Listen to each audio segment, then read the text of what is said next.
Hello friends, welcome back to my channel Actress Jennifer. இன்னைக்கு என்னோட ஸ்டைல்ல மஷ்ரூம் கிரேவி பண்ண போறேன். எப்படி பண்ணலாம்னு பார்க்கலாம் வாங்க. ஸோ பேன் சூடாயிருச்சு. இதுல நம்ம ஆயில் சேர்த்துக்கலாம். இப்போ இதுல 2 பிரிஞ்சி இலை, பட்டை, ஒரு கிராம்பு, அடுத்தது 2 பச்சை மிளகாய் சேர்த்துக்கலாம். இப்போ இதுல கொஞ்சம் கொத்தமல்லி சேர்த்துக்கலாம்.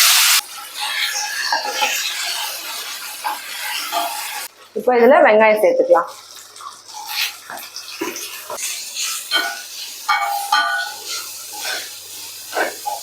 இப்போ இதுல கொஞ்சம் ஜிஞ்சர் கார்லிக் பேஸ்ட் சேர்த்துக்கலாம்.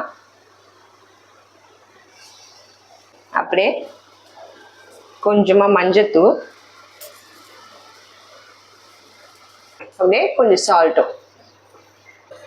இதை நல்லா மிக்ஸ் பண்ணிக்கலாம். இப்போ இதுல நம்ம மஷ்ரூம் சேர்த்துக்கலாம்.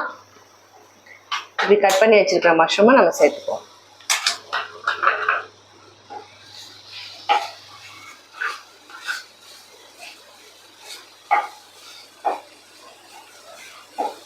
இப்போ இதுல கொஞ்சமா மிளகாத்தூள் சேர்த்துக்கலாம். அதே மாதிரி கொஞ்சம் மல்லித்தூள். இது நல்லா மிக்ஸ் பண்ணிக்கலாம். இப்போ இதுல அரைச்சு வச்ச 2 தக்காளியை போட்டுக்கலாம்.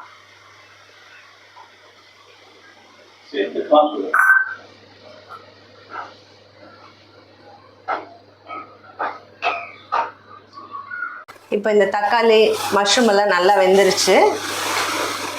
ஆல்ரெடி ஊற வச்சு அரைச்சு வச்சிருக்கிற கேஷ்யூ நட்ஸை வந்து நம்ம இதுல சேர்த்துக்கலாம்.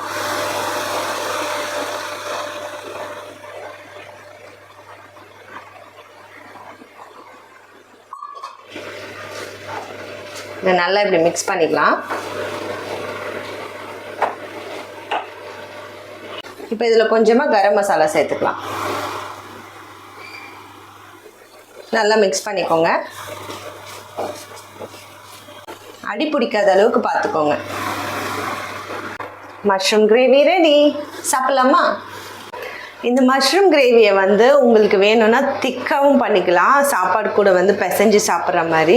அப்படியே கொஞ்சம் இல்லை எனக்கு கொஞ்சம் கிரேவியாக வேணும்னா கொஞ்சம் எக்ஸஸாக தண்ணியும் ஊற்றிக்கலாம். இல்லை குழம்பு மாதிரி வேணும்னாலும் இன்னும் கொஞ்சம் தண்ணி சேர்த்துக்கிட்டிங்கன்னா அதுவும் குழம்பு மாதிரி இருக்கும். ஆனால் இப்படி நீங்கள் பண்ணி சாப்பிடும் போது இது சப்பாத்திக்கும் சரி, சாப்பாடுக்கும் சரி, அதே மாதிரி தோசைக்கும் செம்ம டேஸ்ட்டாக இருக்கும். இப்போ நான் சாப்பிட போகிறேன், எப்படி இருக்குன்னு நான் சொல்கிறேன்.